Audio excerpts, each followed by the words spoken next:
Let's begin by queering up education. DeSantis Board of Education begins erasure of trans identities in school. On Monday, the Deputy General Counsel of Florida's Orange County Public School System sent an email to principals announcing new policies for the upcoming academic year. The email announced that the school district, which encompasses Orlando and serves more than 200,000 students, would be required to target transgender teachers, staff, and students for discriminatory treatment. Transgender teachers may no longer use their preferred pronouns or titles in class. They must instead use the pronoun and title that corresponds to their biological sex as assigned at birth. Transgender teachers, staff, and students may no longer use the bathroom that aligns with their gender identity at school. Transgender visitors, including parents, guardians, and students from other districts or states, will face criminal prosecution if they use the bathroom that fits their gender identity on school premises. The guidance arrives amid a severe teacher shortage in the school district, with hundreds of vacancies left unfilled. It flows directly from two laws, HB 1069 and HB 1521, passed by Florida's Republican-controlled legislature and signed by GOP Governor Ron DeSantis, that mandate discrimination against transgender people throughout the state.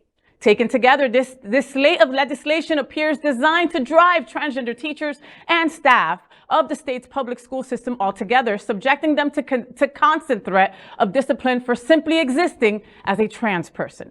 You know, this story is just disgusting, okay, from beginning to end. I can't even imagine being a trans teacher or a trans student or anything, you know. We've got a school teacher shortage right now in Florida, okay? Like, it's really bad. And they're going to get their way, basically. That's what makes me even sadder. Like, okay, I'm telling teachers, like, yeah, it's not worth it. You're not making a lot of money. Go find another career, right? But that's exactly what they want us to do. They literally want us to not exist anymore and not be no more LGBTQ plus teachers then, basically, in public schools. That's what they want, and that's what's going to happen. Yeah, well, you know, we said that the school district services 200,000 kids. Now it is a disservice to 200,000 kids. And it's not just Orange County. They are the ones that put the memo out. This is all the districts across the state. You know, we've got more than 200,000 here in Broward County, students here in Broward County. And they're all being hurt by this. And the fact is, the governor and his fascist enablers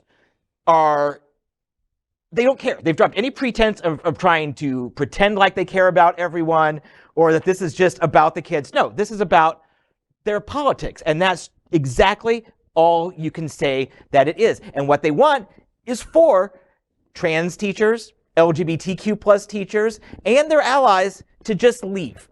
Quit their job, leave the state is optimal, because then they can put them in with under or completely unqualified substitute teachers, or wasn't a year or two ago where any veteran could be taught, and God bless our veterans.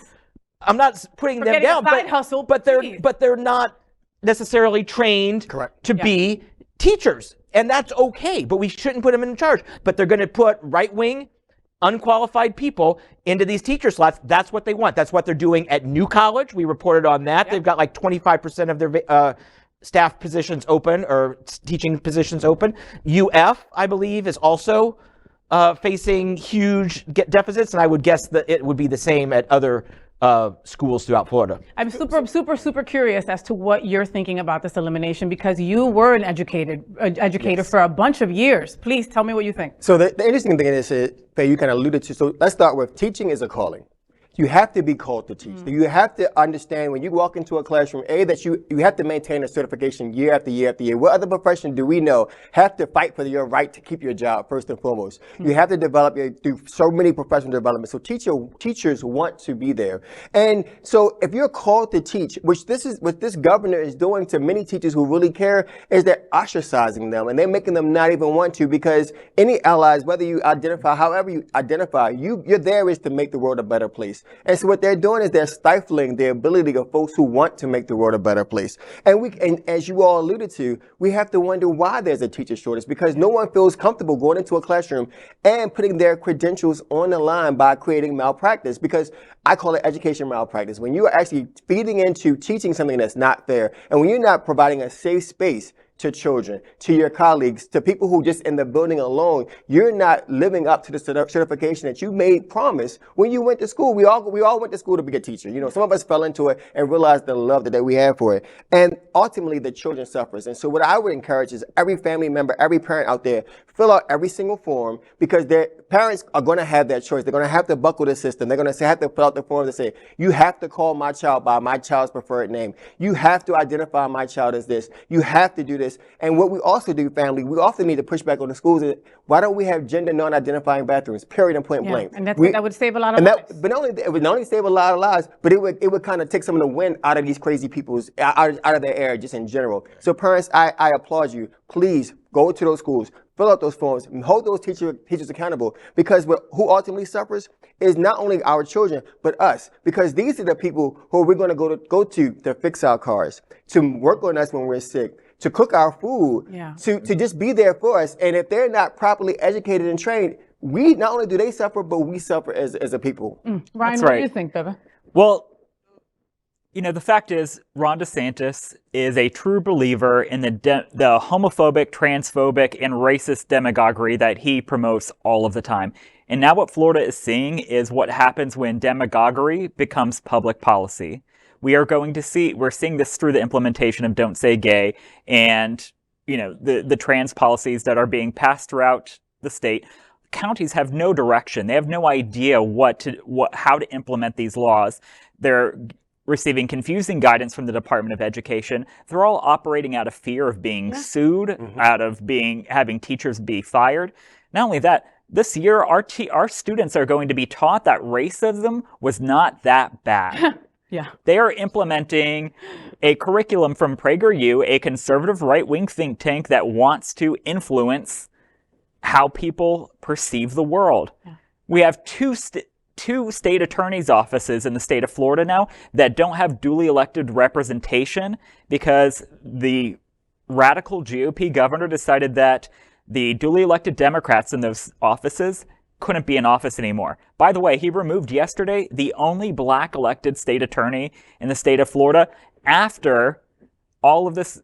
On what grounds? Just because he can? Because he can.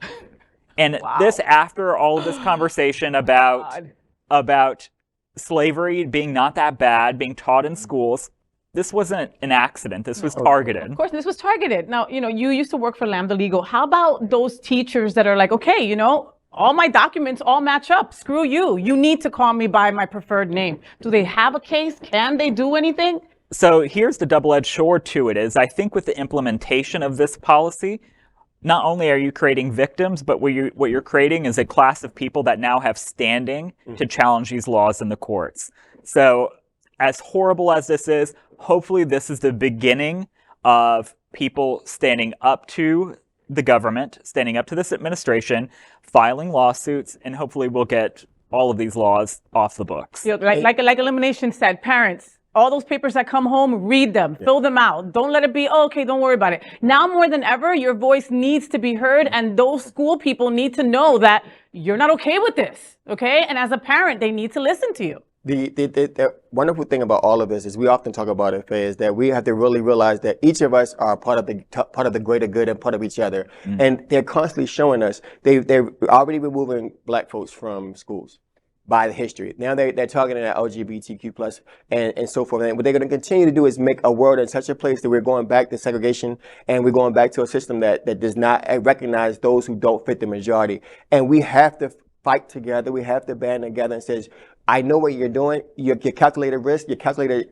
moves, we're going to stop them at their path. And I hope that many of us do go to law, do take these steps in the court, because we have to band together and stop it at the pass. Otherwise, we're going to go back to 1940s. And I fear for our country and I fear for our children.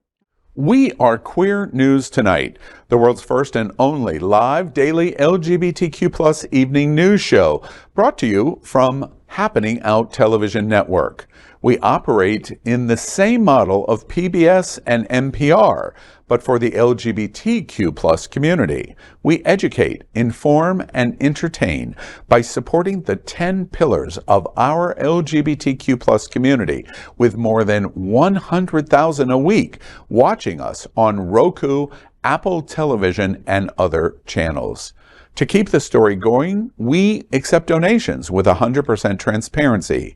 Stay updated and live authentically with Queer News Tonight.